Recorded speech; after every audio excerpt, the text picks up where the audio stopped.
Mohan Yadav CM बने, सिंधिया हुए नाराज, करेंगे बगावत। बीजेपी ने शिवराज से बड़ा झटका ज्योतिरादित्य सिंधिया को दिया। सिंधिया के लिए अब बहुत दूर हुआ सीएम का पद। शिवराज की जगह खुद के लिए सीएम पद चाहते थे सिंधिया। मोहन यादव को एमपी में बीजेपी ने सीएम चुन लिया है। अब बस सीएम पद की शपथ लेनी है और मध्य प्रदेश में मोहन राज शुरू हो जाएगा। शिवराज का राज तो समाप्त हो ही चुका है, क्योंकि वो सीएम पद से इस्तीफा दे चुके हैं। उनका इस्तीफा स्वीकार भी कर लिया गया है। शिवराज का भविष्य क्या होगा ये तो बीजेपी हाईकमान ही जाने, लेकिन सवाल अब ज्योतिरादित्य सिंधिया के भविष्य को लेकर भी उठने लगे हैं, क्योंकि सिंधिया को पूरी उम्मीद थी कि हाईकमान शिवराज को सीएम नहीं बनाएगा तो कम से कम शिवराज की इच्छा जरूर पूरी करेगा। शिवराज जिसके नाम की सिफारिश करेंगे उसके नाम पर मुहर लगाई जाएगी। सिंधिया खुद को मोदी, शाह और नड्डा के गुड बुक में मान रहे थे। शिवराज के भी करीबी थे। शिवराज को तो 2020 में सीएम पद ही सिंधिया के चलते मिला था। इसलिए जब बीजेपी को इस बार बहुमत मिला तो सिंधिया ने शिवराज की खुलकर तारीफ की थी। जीत को लाडली बहनों की जीत बता दिया था।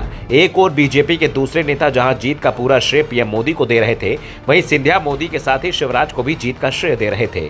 सिंधिया की कोशिश थी कि अगर शिवराज से उनकी पसंद पूछी गई तो वो उनका नाम लेंगे। हाईकमान की नजरें तो पहले से ही इनायत हो रही थी। शिवराज के साथ मिलेगा तो सीएम पद भी मिल जाएगा, लेकिन हाईकमान ने पहले ही तय कर लिया था कि शिवराज की जगह अगर किसी को सीएम बनाया जाएगा तो वो ओबीसी नेता को ही बनाया जाएगा। जब बीजेपी हाईकमान ने एमपी में जीते पार्टी के ओबीसी विधायकों की सूची मांगी, तभी साफ हो गया था कि सिंधिया सीएम पद की दावेदारी में कमजोर पड़ रहे हैं। लेकिन उन्हें इस तरह से खारिज किया जाएगा, इसका अंदाजा किसी को नहीं था।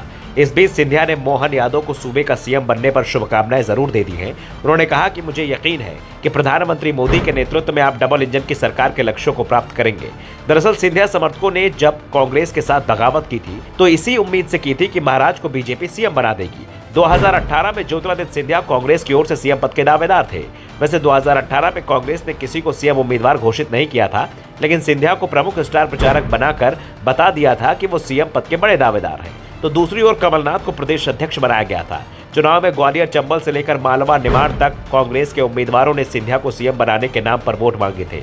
वोट मिले थे, सरकार भी कांग्रेस की बनी। लेकिन जब सिंधिया को सीएम नहीं बनाया तो 2020 में उन्होंने 22 विधायकों को लेकर बगावत कर दी थी, इसी उम्मीद में कि कांग्रेस ने सीएम भले नहीं बनाया, शायद बीजेपी में सपना पूरा हो जाए। लेकिन ये मोदी शाह की बीजेपी है, जहां किसी ने सपने में भी सीएम पद देख लिया तो उसकी ये इच्छा पूरी नहीं होती है। और सिंधिया समर्थकों ने जब सिंधिया को सीएम बनाने के दावे किए, तभी तय हो गया कि सिंधिया की इच्छा पूरी नहीं होगी।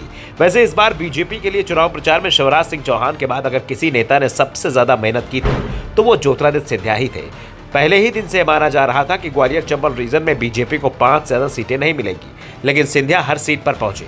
कहीं कहीं 2-3 बार गए और उनकी मेहनत का ही फल था कि ग्वालियर चंबल रीजन में 34 में से 18 सीटें बीजेपी के पाले में गई, जबकि 2018 में पार्टी को सिर्फ 7 सीटें ही मिली थी। फिलहाल तो सिंधिया समर्थक ये अब सवाल कर रहे हैं कि क्या महाराज को बीजेपी में भी सीएम पद नहीं मिलेगा। Bureau report, the Navdarpan news.